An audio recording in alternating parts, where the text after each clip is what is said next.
The government remains shut down, and the president's latest proposal to end it is not being received well. Midnight is a critical deadline, Hoda. Here's the problem. That's the deadline for the paychecks for this week. So if Congress and the president do not come to an agreement by midnight, that means another missed paycheck for many federal workers. And that means on day 32, right now there is no end in sight. It is day 32 of the shutdown, and there is still no resolution in sight. There is a growing humanitarian and security crisis.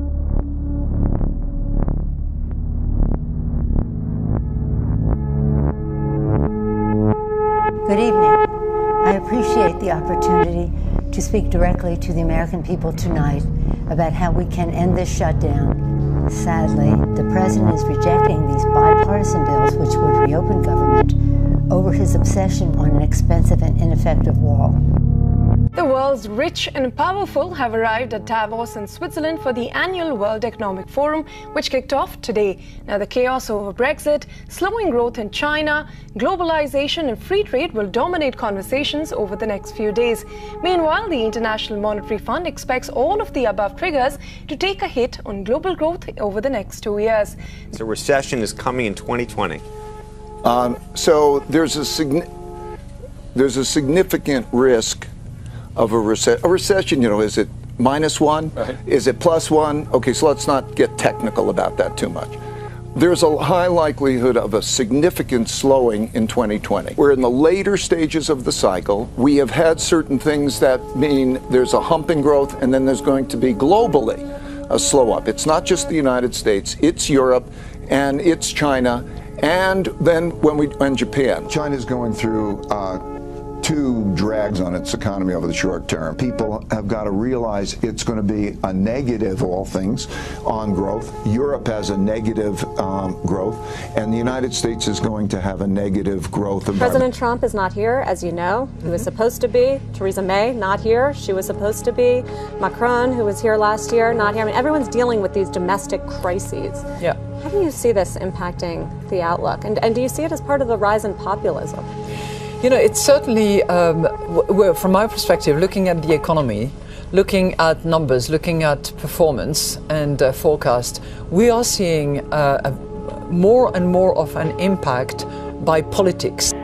Millennials and people, and Gen Z and all these folks that come after us are looking up, and we're like, the world is going to end in 12 years if we don't address climate change. And your biggest issue is...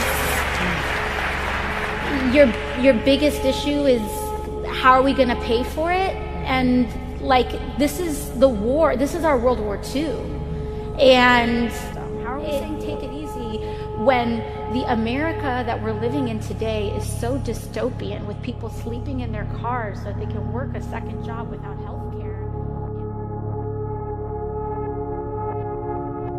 Congresswoman Alexandria Ocasio-Cortez drawing some sharp reaction with her latest comments on our economy as she responded to critics of her plan to increase the top marginal tax rate in this country to 70%. She said that when asked whether a world that allows for billionaires is a moral outcome, she responded, no, it's not. She did take exception with some billionaires, like Bill Gates, for example, or Warren Buffett.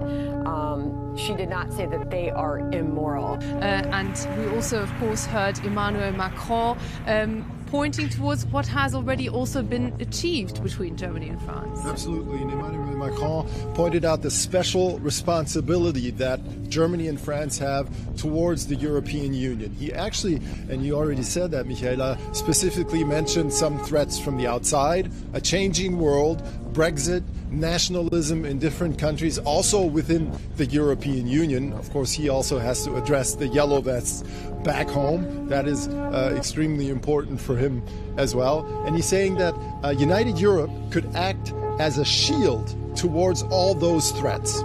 They're playing politics with people's lives here. It's dangerous for the country. And there are 800,000 federal workers that by midnight tonight, if a deal is not reached, they are guaranteed to miss a second paycheck in a row. That's unacceptable. Democrats have to come to the table to work with us to fix it.